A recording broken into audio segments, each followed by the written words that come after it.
북 서울의 어느 길거리 매장. 제발 저희 손녀딸 좀 살려주세요. 제발. 이곳에는 머리가 희끗희끗하신 폴란드의 한 할아버지가 6살쯤 되어 보이는 어린 손녀딸을 부둥켜 안고 다급하게 도움을 요청하고 있습니다. 하지만 무슨 일인지 매장 안에 있던 수많은 검은 머리의 사람들은 아무런 감정조차 없는 듯 쳐다보기만 합니다. 마치 서로 다른 세상에 사는 듯한 기이한 상황 속에서 폴란드 아버지는 심지어 한국으로 여행을 온 것을 후회라도 하는 듯한 모습을 보입니다. 그런데 잠시 후 폴란드 아버지는 충격적인 경험을 하게 되고 한국에서 그만 오열하고 말았는데요. 도대체 그에게는 무슨 사연이 있었던 것일까요? 안녕하십니까? 저는 폴란드에서 일평생을 영어 교사로 근무하다가 이제는 은퇴하고 여유로운 삶을 즐기고 있는 미하오라는 사람입니다. 여유로운 삶을 즐긴다고는 했지만 사실 저에게는 큰 걱정이 하나 있습니다. 직장에서 은퇴까지 한 늙은 저에게는 엄청난 책임감이 부여되었기 때문이지요. 책임감의 근원지는 바로 저의 하나뿐인 소중한 손녀딸입니다. 아주 불쌍한 녀석이지요.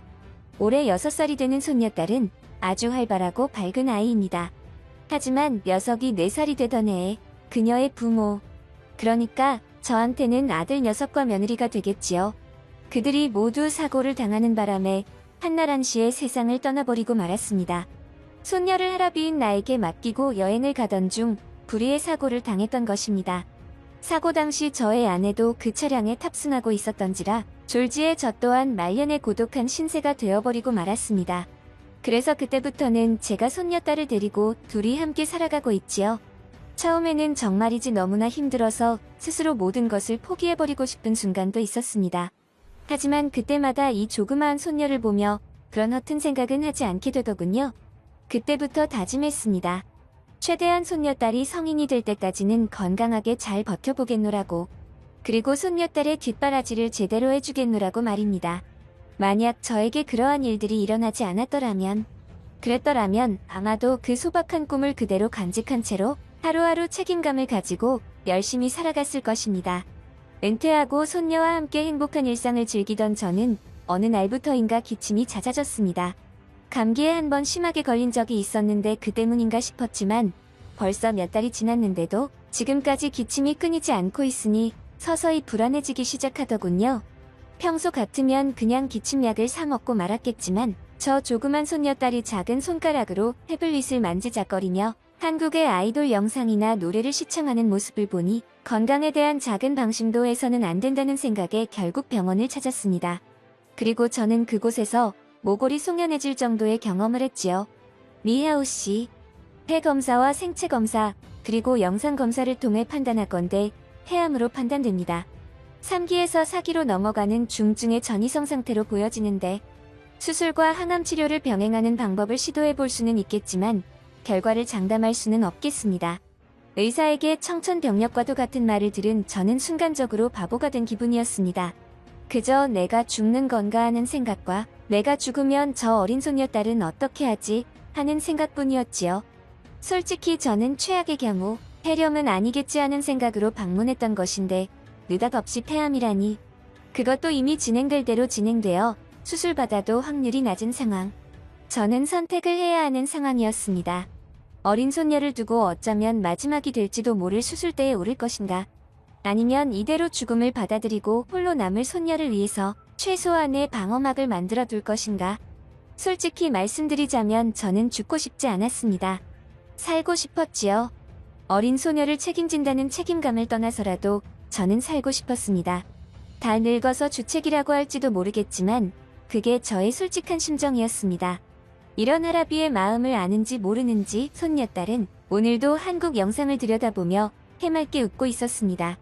아직 전쟁도 끝나지 않은 분단국가 한국이 저리도 좋을까?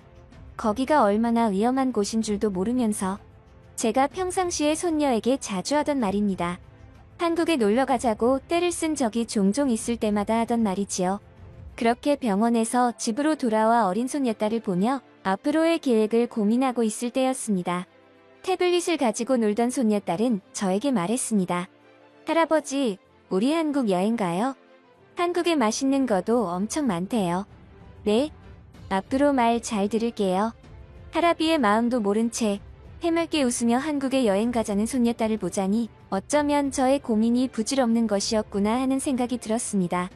평소 같았으면 분단국가니 위험하니 하면서 각종 핑계를 대며 안 된다고 딱 잘라서 말했을 저였지만 이번에는 달랐습니다. 그 길로 저는 한국행 비행기 티켓을 예매했고 손녀딸과의 한국 여행을 준비했습니다. 손녀와 저는 아주 해맑고 밝은 모습으로 행복한 웃음을 띠면서 여행을 기다렸습니다. 어쩌면 저에게 있어서는 마지막이 될지도 모를 여행을 말입니다. 한국에 도착한 저는 솔직히 눈이 번쩍 뜨이는 느낌이 들 정도로 놀랐습니다. 평생을 폴란드에서만 살았고 일 때문에 미국을 몇 번 방문했던 적은 있었지만 한국은 처음이었는데 언론에서 비추어지는 한국의 모습들만 생각하던 저는 제가 제대로 찾아온 것인가 하는 의심이 들 정도였습니다. 분단 국가라는 위험 요소가 있기는 했지만 그에 비해서 너무나 화려하고 최첨단 형식의 공항 시스템에 제 눈을 의심했습니다. 게다가 공항에 내려서 호텔까지 이동하는데 얼마나 간편하고 빠르게 이동이 가능하던지 이렇게 교통 인프라가 잘 갖추어진 곳이 있다는 게 놀라웠습니다. 폴란드에서 미국을 왕복하며 몇 번 겪었던 공항에서의 노숙 상황이 떠오르며 한국과 비교되는 순간이었습니다. 이거 완전히 언론은 믿을게 못 되는구나. 역시 직접 겪어봐야 하는 거야. 라는 생각을 하지 않을 수 없었죠. 한국에서 그러한 일들이 없었더라면 너무나 즐거운 기억들만 가지고 일찌감치 폴란드로 돌아갔을 것입니다. 저는 손녀딸과 함께 한국의 전통시장을 다니며 맛있는 한국의 전통 음식들을 즐겼습니다. 모든 것이 생소했고 신기했으며 좋았습니다. 그리고 한국 아이돌들의 굿즈를 구매할 수 있는 곳으로 가서 손녀딸의 즐거운 모습들을 만끽했습니다. 너무나 행복해하는 손녀딸의 모습을 보고 있노라면 저절로 미소가 지어지게 되더군요. 아마도 이것은 전 세계적으로 공통적인 감정이겠지요. 자신의 이쁜 손녀가 행복해하는 모습을 좋아하지 않을 할아버지가 있겠습니까? 하지만 저는 그럴수록 머릿속이 복잡해지는 느낌도 지울 수 없었습니다. 이 여행이 끝나면 이제는 진짜 본격적으로 손녀가 홀로 쏘기를 할 수 있도록 조치를 취해야 하는데 어디서부터 시작해야 할지 감도 잡히지 않았기 때문이죠. 그런 고민을 하고 있던 바로 그때 제 눈을 의심하는 장면을 목격하고 말았습니다. 열심히 아이돌 굿즈를 둘러보던 손녀딸이 갑자기 제 눈앞에서 쓰러지고 말았습니다. 심장이 철렁 내려앉는 기분이 들었죠. 활발하게 뛰어다니던 녀석이 갑자기 기절이라도 한 듯 의식이 없이 쓰러져 버리자 제 머릿속도 하얗게 백지 상태가 된 것 같았습니다. 그저 한 가지 생각밖에는 나지 않았죠. 손녀를 무조건 살려야 한다는 생각. 저는 다급하게 주변 사람들에게 도움을 요청했습니다. 한국말을 하지 못했던 저는 영어로 주변 사람들에게 도움을 요청했죠. 아주 다급하고 서글픈 요청이었습니다. 하지만 제 주변에 있던 그 누구도 저의 도움에 응하는 사람은 없었습니다. 그저 무심하게 바라보고만 있었죠. 그 순간 저는 너무나 답답하고 화가 났습니다. 한국인들은 이렇게도 무심하구나 하는 생각을 했죠. 심지어 한국에 여행을 온 것을 후회할 정도로 말입니다. 그러한 상황이 되자 저는 주변 사람에게 도움을 받는 것을 포기해버리고 말았습니다. 애초에 다른 사람들에게 도움을 바란 것 자체가 잘못된 것일지도 몰랐습니다. 아마 저였어도 폴란드에서 이러한 상황과 마주했더라면 낯선 외국인의 도움 요청을 선뜻 받아들이기 어려웠을 테니까요. 최대한 빨리 병원으로 이송해야 한다는 다급한 생각에 매장 밖으로 나가려던 순간이었습니다. 갑자기 매장 주인이 저에게 다가오며 말했죠. 손님, 일단 진정하세요. 조금 전에 구급대랑 경찰을 불러놨어요. 한국 지리를 잘 모르시죠? 그러면 여기서 조금만 기다려보세요. 그리고 여기는 지금 저 말고는 한국 사람이 없어요. 전부 중국에서 관광하러 온 분들이라서요. 친절한 매장 주인분의 답변에 너무나 감사한 마음이 들었지만 시간을 더 이상 지체할 수 없었기에 나가려고 했습니다. 그런데 바로 그 순간 매장 안으로 한국의 경찰이 도착하여 들어왔습니다. 불과 손녀 딸아이가 쓰러진 상황이 5분이 채 되지 않았던 상황인데 말이죠. 하지만 지금은 구급대가 필요한 상황이지 경찰은 그다지 도움이 되지 않는 상황이라고 생각하여 최대한 짧게 지금의 상황을 설명하고 아이를 병원에 데려가야 한다는 뜻을 전했습니다. 그리고 구급대의 위치와 병원의 위치를 물었죠. 여차하면 저 혼자서라도 가야 했으니 말입니다. 하지만 저의 사정을 듣던 경찰관은 갑자기 저와 손녀를 데리고 경찰차에 탑승시켰습니다. 자세한 이야기는 가면서 이야기하자고 했죠. 알고 보니 해당 한국인 경찰관은 이곳까지 구급대가 오는 것에 시간이 너무 많이 지체될 것이라 판단하여 자신이 직접 저와 손녀딸을 병원으로 이송하는 게 더 빠르다고 판단했던 것입니다. 그때부터 저는 이 경찰관의 모습에 정말이지 큰 충격을 받았습니다. 뭐랄까? 위급한 지금의 상황과 어우러져 제가 마치 영화의 한 장면 속에 들어왔다는 느낌이랄까요? 경찰관은 경찰차의 사이렌을 울리면서 창문을 열고 한 손으로는 경광봉을 흔들며 한국의 도로 위 시민들에게 양해를 구하며 병원으로 이동했습니다. 그 순간 경찰관의 터프하고 과감한 판단력도 인상적이었지만 저에게 더욱 충격적으로 다가온 장면은 따로 있었습니다. 그러한 경찰관의 모습에 한국의 다른 시민분들은 기꺼이 이 상황을 이해하고 양보해주는 모습들을 보였다는 것이었습니다. 이것은 폴란드는 물론이고 미국의 시민들마저도 이러한 모습을 보일 수는 없을 것이라 생각했습니다. 이게 과연 제가 생각했던 그 한국이 맞나 싶은 정도로 말이죠. 너무나 감동적인 모습들이었고 손녀를 부둥켜 안은 저는 순간적으로 울컥하여 경찰차 뒷좌석에서 그만 오열하고 말았죠. 그날 이후로 저는 오랜 시간 동안 폴란드와 한국을 오갔습니다. 물론 손녀딸과 같이 말이지요. 위급했던 그날은 한국인 경찰관의 도움으로 불과 10분 만에 병원에 도착할 수 있었고 빠른 조치 덕분에 손녀는 무사할 수 있었습니다. 알고 보니 손녀딸 아이는 아데노바이러스라는 감염병에 걸렸는데 시간을 더 지체했다면 큰 사달이 났을지도 몰랐다고 했습니다. 제가 한국에서 겪은 기적은 그뿐만이 아니었습니다. 손녀딸의 치료는 금방 끝이 났지만 한국의 의사는 오히려 저를 유심히 살피더니 손녀딸의 치료를 기다리던 제가 잦은 기침과 가슴의 통증을 느끼는 것을 보고는 갑자기 폐 쪽에 검사를 해보시라는 말을 했습니다. 그 소리를 듣고 처음에는 한국에 이런 명의들이 있구나 하는 생각에 깜짝 놀랐습니다. 기침하는 것만 보고 제가 폐암에 걸렸으리라는 것을 지레짐작하다니 말입니다. 그래서 제가 폐암에 걸렸다는 이야기를 해주었고 이미 말기로 넘어가는 시점이라 사실상 포기를 한 상태라는 말까지 했습니다. 그랬더니 글쎄 한국 의사 선생님이 뭐라고 하는 줄 아십니까? 요즘에는 사기여도 생존율이 높고 지속해서 좋은 약들도 나오고 있는데 왜 그렇게 일찍 포기를 하시냐?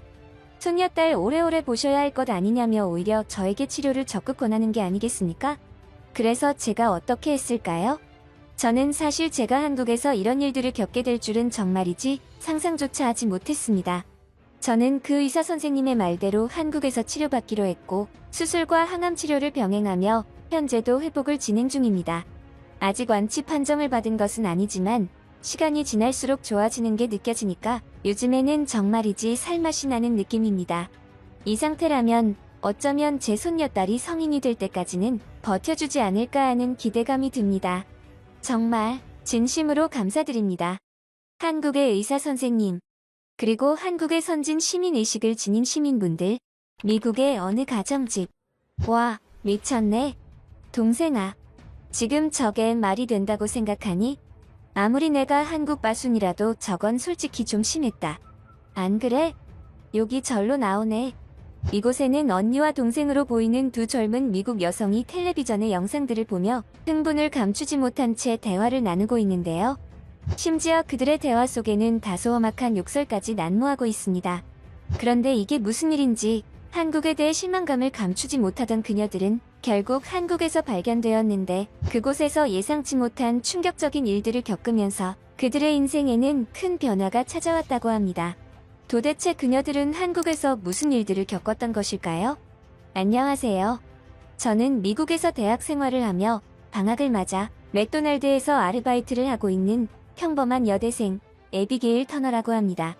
우리 부모님은 미국에서 큰 부자는 아니어도 평범한 중산층에는 속하지만 제가 아르바이트를 하는 이유는 따로 있습니다. 그건 바로 대학생이 된 기념으로 저 자신에게 자동차를 선물하고 싶어서였죠.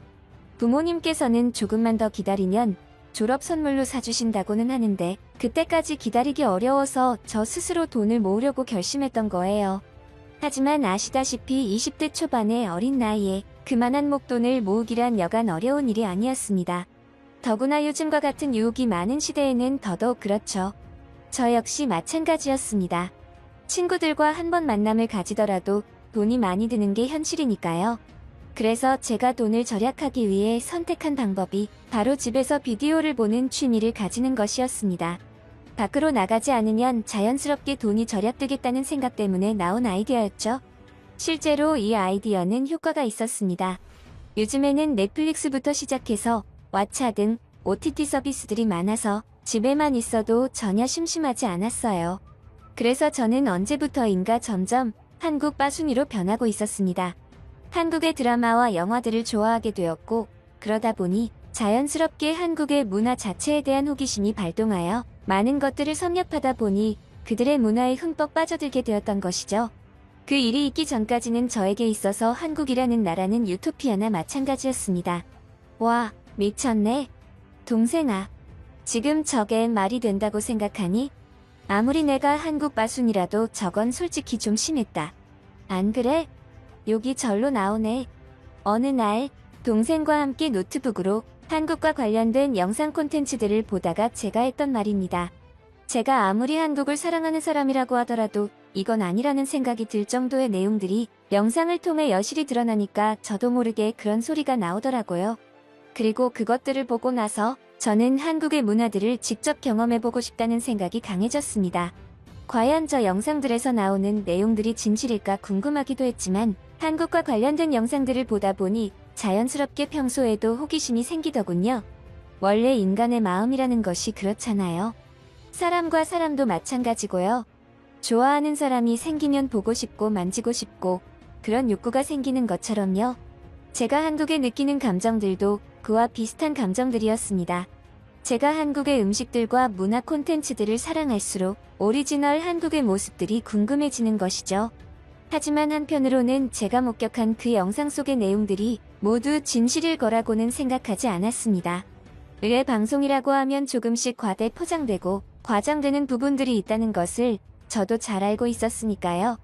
그래서 저는 결국 동생과 합심하여 한국 여행을 계획하게 되었습니다.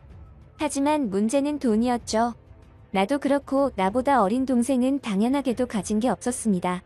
그나마 저는 아르바이트를 오래 하고 있었기에 가려면 제 돈으로 가야만 했죠.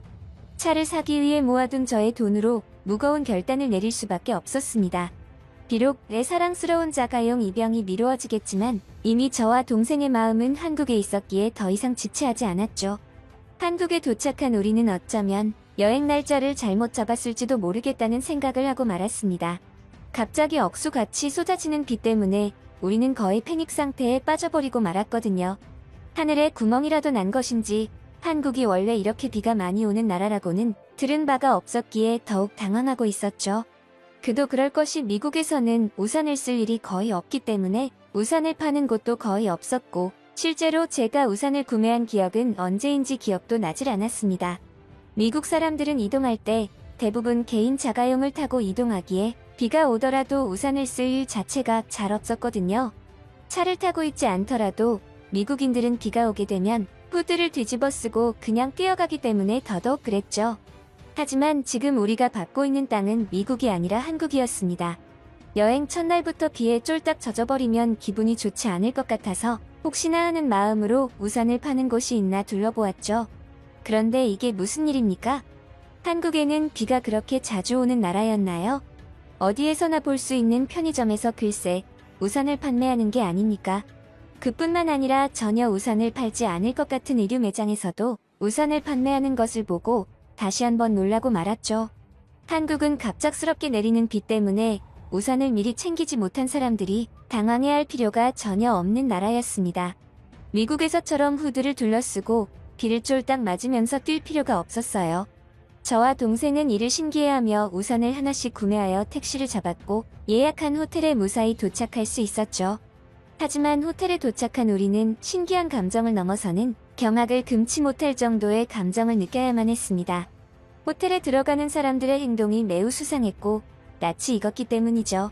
그 장면은 한국과 관련된 영상 콘텐츠를 시청할 때 보았던 바로 그 장면이었습니다. 비가 오는 날 우산을 들고 알 수 없는 기계에 비에 젖은 우산을 집어넣으니 마술처럼 우산에는 비닐 같은 것이 씌워지는 그 장면이었죠.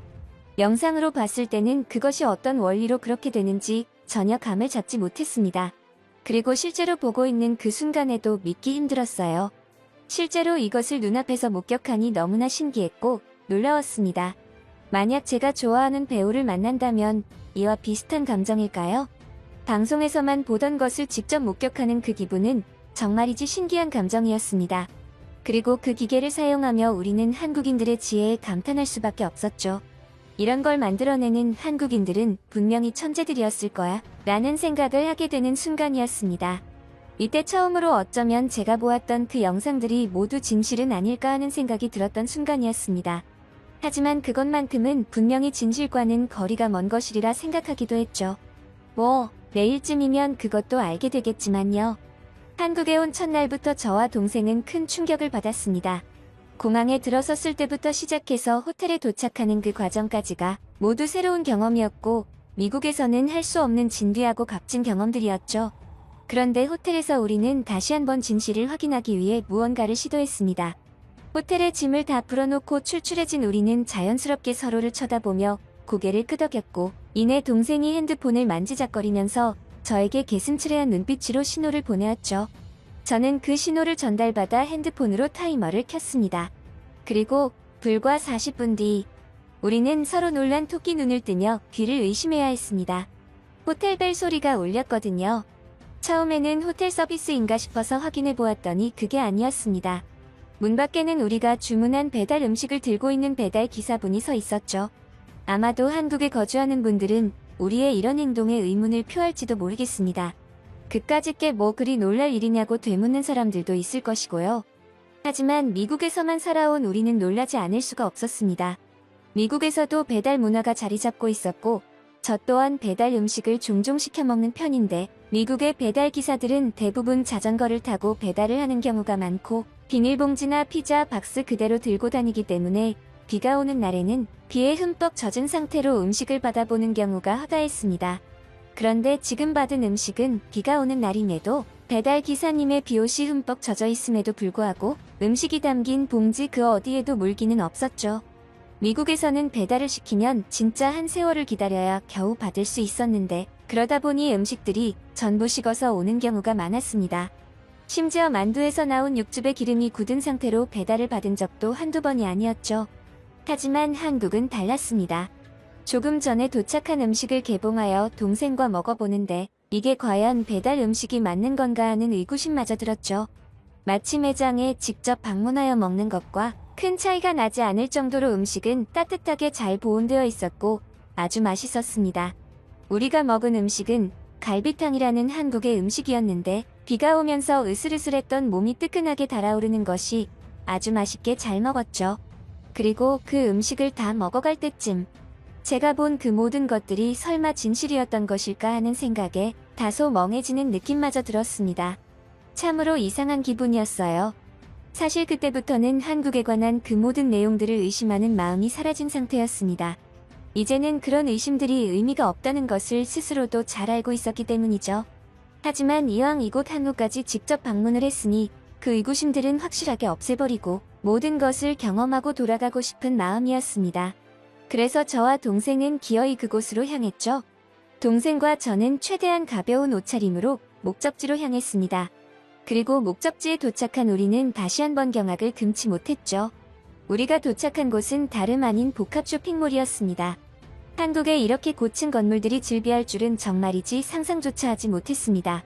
사실 한국에 대해서 전문가급으로 정보를 찾아보는 사람이 아니고서야 일반적인 미국의 미디어로 보여지는 한국은 그다지 최첨단 시설과 건물들이 즐비하다는 느낌을 받을 수가 없는 게 현실이었죠. 그러한 부분들에서 저에게 한국의 복합 쇼핑몰은 정말이지 경악 그 자체였던 겁니다. 이토록 넓고 쾌적한데 볼거리, 먹을거리, 즐길거리가 한데 모여 있어서 동생과 저는 이곳을 떠나고 싶은 생각이 들지 않을 정도였어요. 그런데 이곳에 도착한 뒤로 한참 전부터 아주 이상한 느낌이 들었습니다. 제가 평소에 미국에서 다니던 복합 쇼핑몰의 느낌과는 이질적인 느낌이었죠. 처음에는 이 느낌이 무엇 때문인지 알 수 없었습니다. 하지만 얼마의 시간이 흐르고 동생의 뜬금없는 한마디에 그 정체를 알아채고 말았죠. 언니, 근데 여기는 경찰이 아예 안 보이네? 그러고 보니 한국에 와서 경찰을 본 기억이 잘 없어. 그 이질감의 정체는 바로 그것이었습니다. 이렇게 넓고 사람이 많은 복합 쇼핑몰 내부에 경찰들이 전혀 보이지 않았다는 점이죠. 동생은 그 이유에 대해 한국이 아직 발전하는 단계의 나라라서 아무래도 그런 부분들까지는 생각하지 못한 것이라 말했습니다. 하지만 제 생각은 달랐죠. 오히려 그 반대라는 생각이 들었습니다. 이곳에는 경찰들이 배치될 필요가 없기에 불필요하게 배치되어 있지 않더라도 충분히 높은 치안 수준을 보여주는 것이라는 생각을 말이죠. 그 반증으로 우리가 이곳에 도착한 지 벌써 수시간이 지났음에도 이곳은 아직도 너무나 평화로웠으니까요. 미국의 뉴욕 복합 쇼핑몰의 경우에는 경찰들이 아주 바글바글합니다. 이는 반대로 치안이 좋지 않다는 것을 반증하는 결과라는 것이었죠. 결국 저와 동생은 한국을 직접 방문하면서 미국에서 보았던 그 영상들이 모두 진실이었다는 사실을 깨달았습니다. 그런데 처음에는 놀랍고 충격적이었던 그 감정들이 이제는 뭐랄까? 조금 안심이 되고 푸근해지는 그런 느낌을 받았습니다. 왠지 그것들이 진짜가 아니면 어떡하지?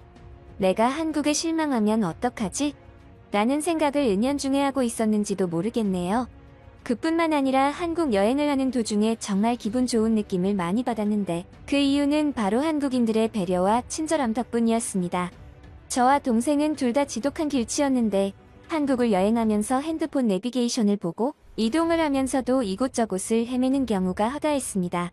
그때마다 우리는 한국 분들에게 도움을 요청했고 그분들은 우리에게 다소 무섭고 무뚝뚝한 표정을 짓고 있었지만 단 한 명도 우리의 부탁을 매몰차게 거절하거나 무시하는 경우가 없었습니다. 심지어 바쁜 걸음을 걷는 직장인분들마저도 우리의 부탁에 흔쾌히 길을 알려주고 쿨하게 갈 길을 가곤 하셨죠. 저는 이러한 한국인들의 친절과 배려심이 결국 그 나라의 수준을 만드는 것은 아닐까 하는 생각이 들었습니다.